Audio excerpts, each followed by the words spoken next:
What is your relationship with money like? What comes to mind when you think about money? Think about what you hope your future will look like. How does money fit into it? Think about what kind of job you would like to have. What are the reasons you want that job? Do they include making a lot of money, or at least economic security for you and your family? If so, you are a pretty normal American when it comes to thinking about money and wealth. But Dr. Drew Hart challenges this way of viewing money in Chapter 7 of Who Will Be a Witness. Maybe you think it's kind of weird to talk about money in church. It's true that many churches don't talk about money much, unless it's to encourage its members to tithe or to teach them how to manage their money to get out of debt or to save more for themselves.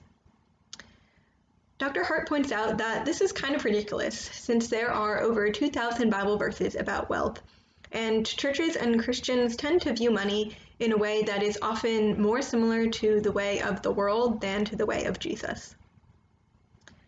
Let's start with the world, particularly the United States. America's way of viewing money is more or less like a game of Monopoly. Everyone's goal is to grab as much as they possibly can, and everything is a competition. Many people focus on accumulating things for myself because everything that I earn belongs to me, and so I can use it however I want to make my life better.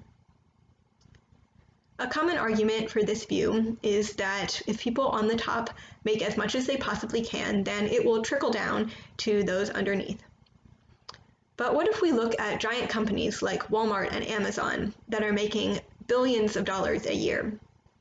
The 6 people who make the most money from Walmart have more wealth than 49 million American families combined.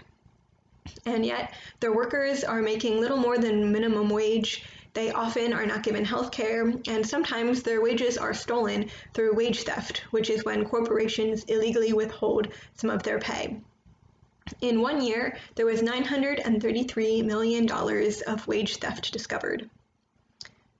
We live in a world where money is power, and where it's practically virtuous to make as much as you can for yourself. An important aspect of this huge gap between the rich and the poor in our country is racial, and it did not happen accidentally. A shocking statistic is that after the Civil War, the Black community owned 0.5% of the wealth in the US, and today, 150 years later, the Black community still owns only about 1% of total US wealth. There are many intentional systems and policies that have kept the Black community from sharing the wealth. Mass incarceration is one.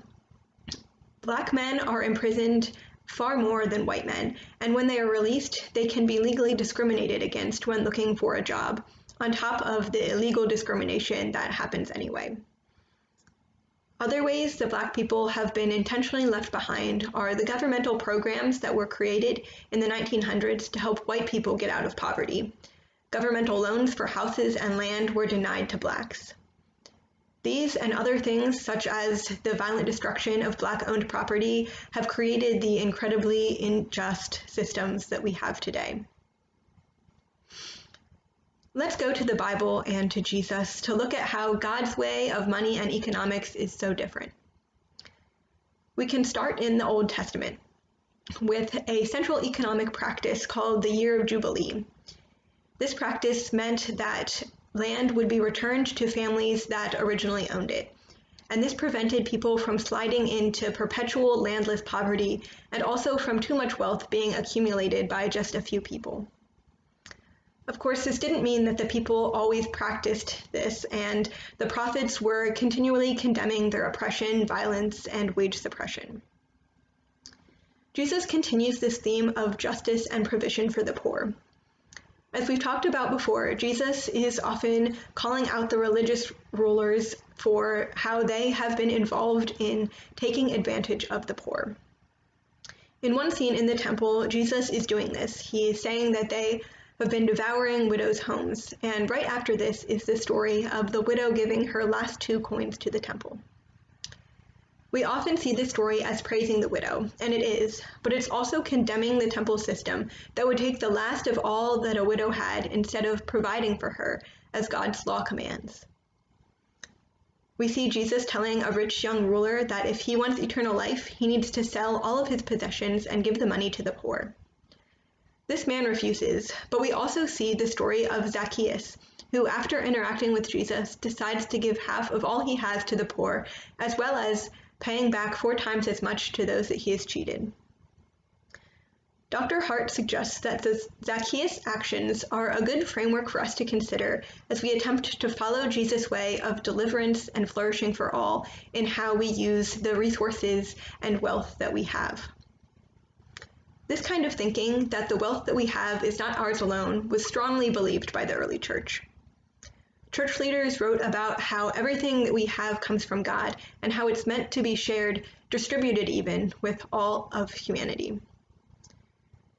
They even went so far as to say that the things in our houses don't belong to us alone, but they belong to the poor. Can we, as the church, catch a new vision for the economic flourishing of all, where wealth is not amassed but is shared, and where we work for the common good? Can we find ways to live this out in our own communities and with our own money? And can we call on the powers of this world to work towards a more just economic system, where our essential workers are actually treated and paid that way, and where we actually recognize and do something about the years of unequal and death-dealing treatment towards the Black community? This is not something that will be easily done, but it is what Jesus calls us to do. Will we take him seriously?